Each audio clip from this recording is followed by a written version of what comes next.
রাজবাড়ীর পাংশায় ফেসবুকে পরিচয়ের সূত্র ধরে ঘনিষ্ঠ সম্পর্ক গড়ে ওঠা দুই নারী হঠাৎ নিখোঁজ হয়েছেন। গত ৯ নভেম্বর থেকে তাদের কোনো খোঁজ নেই। ঘটনায় এলাকা জুড়ে দেখা দিয়েছে চাঞ্চল্য।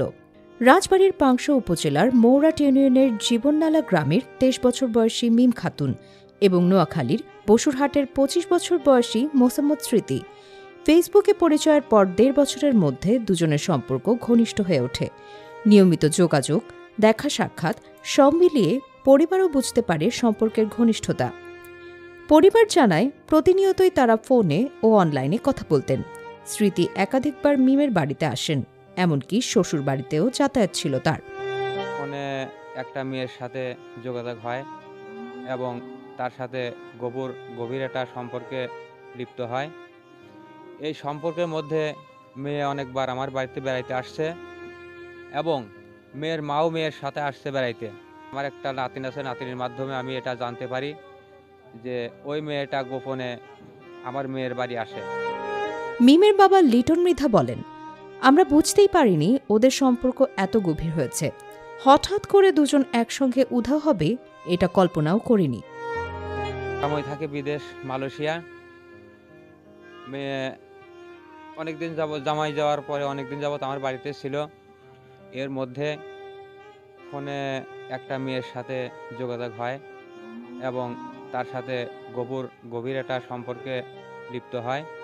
আমার বাড়ি থেকে মেয়েটা টাকা নিয়ে যেদিন চলে গেছে তার পরের দিন আনুমানিক ৮ তারিখ কি ৯ তারিখ হবে। আমার ওয়াইফের সঙ্গে আমার মেয়ের যোগাযোগ হয় যে আম্মু আমি ব্যাংকে টাকাগুলো থুতে যাচ্ছি। এরপরে আর তার সঙ্গে কোনো যোগাযোগ হয় নাই। তারপরেই ফোন বন্ধ।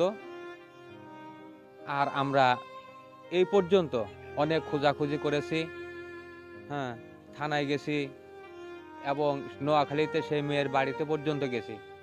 আমরা তার কোনো খোঁজ পাই নাই। মিমের মা বলেন, মেয়ে প্রতিদিন মোবাইলে অনেকক্ষণ কথা বলতো। জানতে চাইলে বলতো জামাইয়ের সঙ্গে কথা বলি। পরে গোপনে শুনে বুঝি স্মৃতি আর আমার মেয়ের মধ্যে গোপন সম্পর্ক রয়েছে। এখন আমি দেখি যে মেয়ে আমার সাথে কাজ করে না, পরে ফোনের মধ্যে কথা বলে। কথা বলার পরে আমি বলতেছি, মুনি তুমি কার সাথে কথা বলো? মুনি কয় যে তোমার জামাইয়ের সাথে কথা বলি। তারপর আমি বলি যে না, জামাইয়ের সাথে কথা বলি তো তোমার এতক্ষণ লাগে না। পরে আমি লুকায় লুকায় শুনি যে দেখি কার সাথে বলে। পরে এখন আমি বলছি যে মুনি তুমি কার সাথে কথা বলো? কয় আমি তোমার জামাইয়ের সাথে কথা বলি। পরে এইগুলো জানতে পারে আমি লুকায় লুকায় শুনি, আমি দেখি যে না, জামাইয়ের সাথে না, অন্য একটা মেয়ের সাথে কথা বলে। ওই মেয়ে আমার এখানেও আসছে, ওর শ্বশুর বাড়িতেও আসছে। আসার পরে গভীর সম্পর্ক দুজনের। সম্পর্ক হওয়ার পরে দুজনের ফোনই বন্ধ। আমার অনুমান তারা একসাথেই দুজন আছে, মানে ওই সিতু যেখানে মিমও সেখানে আছে। পরিবারের দাবি, ৮ নভেম্বর মিম বাবার বাড়ি থেকে স্বামীর পাওনা ১,৮,০০০ টাকা নিয়ে শ্বশুরবাড়ি যান। পরদিন ব্যাংকে টাকা জমা দেওয়ার কথা বলে বাড়ি থেকে বেরিয়ে আর ফেরেননি। একই সময়ে নিজ বাড়ি থেকে নিখোঁজ হন স্মৃতিও। দুজনের মোবাইল ফোন তখন থেকেই বন্ধ। মিমের স্বামী বিদেশ থাকার কারণে মিম দীর্ঘদিন ধরেই বাবার বাড়িতে থাকছিলেন। মিমের ৪ বছর বয়সী কন্যা এবং স্মৃতির ৭ বছর বয়সী ছেলে রয়েছে। নিখোঁজের ঘটনায় পরিবারের সদস্যরা থানায় জিডি করতে গেলেও পাংশা থানা পুলিশ তা নেয়নি বলে অভিযোগ করেছেন মিমের বাবা। দুই নারীর রহস্যজনক নিখোঁজে এলাকায় তৈরি হয়েছে তীব্র আলোচনার ঝড়। দ্রুত তাদের সন্ধান পেতে প্রশাসনের জরুরি হস্তক্ষেপ কামনা করছেন স্বজনরা। আমার মিম নাম করে লাতিন নিয়ে গেছে, স্মৃতি ঘুরিয়ে ঘুরিয়ে নিয়ে গেছে, মনে করিয়ে আমার লাতিনের জন্য বাঁচতেছি না। আমার গায়ে মায়ে কাঁপ হয়ে গেছে। আমার লাতিনটা আপনারা দয়া করে পালিয়ে দিন। মিমের কোলে হইলো মিয়ামুনি আছে, এটা মামা নাম করি।